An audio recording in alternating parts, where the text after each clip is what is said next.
যুবদলের এত ত্যাগের বিনিময়ে যদি আমরা এই আন্দোলনে সফল হতে পারি, তাহলে আগামী দিনে কি আমরা বাংলাদেশের মানুষকে শান্তি দিতে পারবো না? কোন রকমের গ্রিন সিগন্যাল দেয় নাই, দেওয়া হয় না।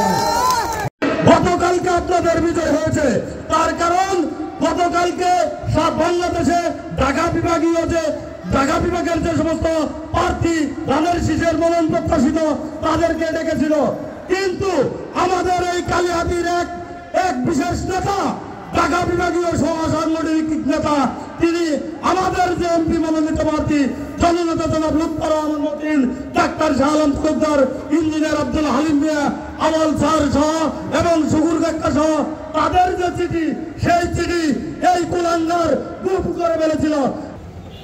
তারেক রহমান সাহেব অত্যন্ত সুস্পষ্ট ভাষায় একটি কথা বলেছেন, আমরা তাদেরকে সিদ্ধান্ত দেব, তার পক্ষে আপনারা কাজ করবেন।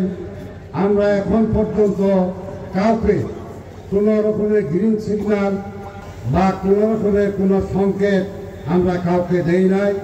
এই কথার উপরে আপনারা ভুলবেন না।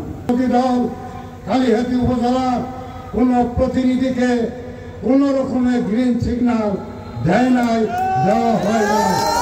অতএব যারা করে বেড়াচ্ছে, তারা একটু আগে একজন বক্তা বলে গেছেন, বেনজির আহমেদ টিটু সাহেব, আসলে ঘটনা হলো আওয়ামী লীগকে পূর্ণ প্রতিষ্ঠা করার, তাই তারা সে লিপ্ত। অতএব সেই ব্যক্তির লোকদেরকে কথাবার্তার উপরে আস্থা না রাখার জন্য আমি আহ্বান করছি।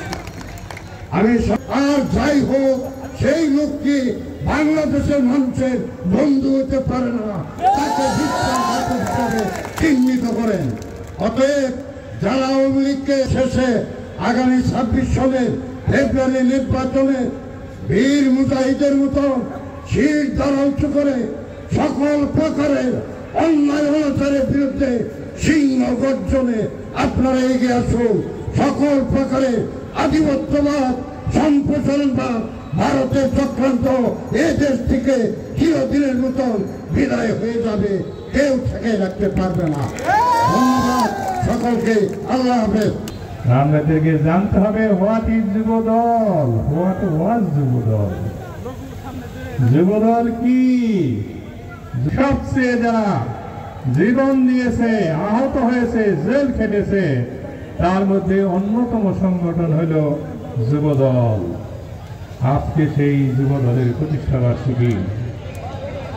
আমি আজকের দিনে যুবদলের ভাই বোনদেরকে শুধু একটাই অনুরোধ করবো, আপনাদেরকে আপনাদের ত্যাগ, আপনাদের স্যাক্রিফাইস এবং আপনাদের এই কষ্টের বিনিময়ে আমরা এই আন্দোলনে যে সফল হয়েছি।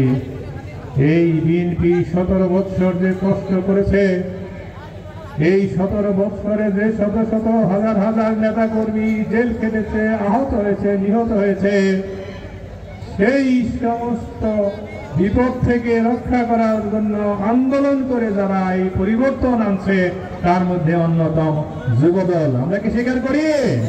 100 বার স্বীকার করতে হবে, Jubo Dal is the main player.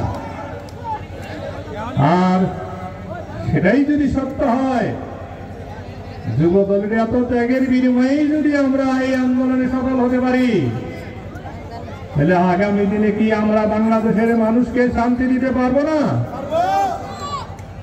আগামী দিনে বাংলাদেশের সুন্দর একটা নির্বাচন হোক, শান্তিপ্রিয় একটা নির্বাচন হোক, সেটা কি আমরা দিতে পারবো না? অবশ্যই পারবো। বিভিন্ন স্বৈরাচারী সরকারের বিরুদ্ধে আন্দোলন সংগ্রামে অত্যন্ত প্রশংসনীয় অবদান রেখেছে এবং স্বৈরাচারী সরকারকে পেতে তাদের ভূমিকাই ছিল মুখ্য। সামনের দিনেও এদেশে যদি কোনো উন্নয়ন করতে হয়, এদেশের স্বাধীনতা সার্বভৌমত্ব রক্ষা করতে হয়, তাহলে এই যুব সমাজকে সামনে রেখে করতে হবে। আপনারা সবাই জানেন, গত 17 বৎসর অক্লান্ত পরিশ্রম করে ধারাবাহিক আন্দোলনের মাধ্যমে আমরা স্বৈরাচারী সরকারকে বিদায় করেছি। যে স্বৈরাচারী সরকার এদেশের বহুদলীয় গণতান্ত্রিক শাসন ব্যবস্থা ধ্বংস করেছিল, এদেশের গণমানুষের ভোটাধিকার হরণ করেছিল। তৎপর বর্তমান তত্ত্বাবধায়ক সরকার প্রধান 26 সালে নির্বাচন ঘোষণা করেছে। এই নির্বাচন ঘোষণা করার সাথে সাথে পার্শ্ববর্তী দেশে দাহ শুরু হয়েছে।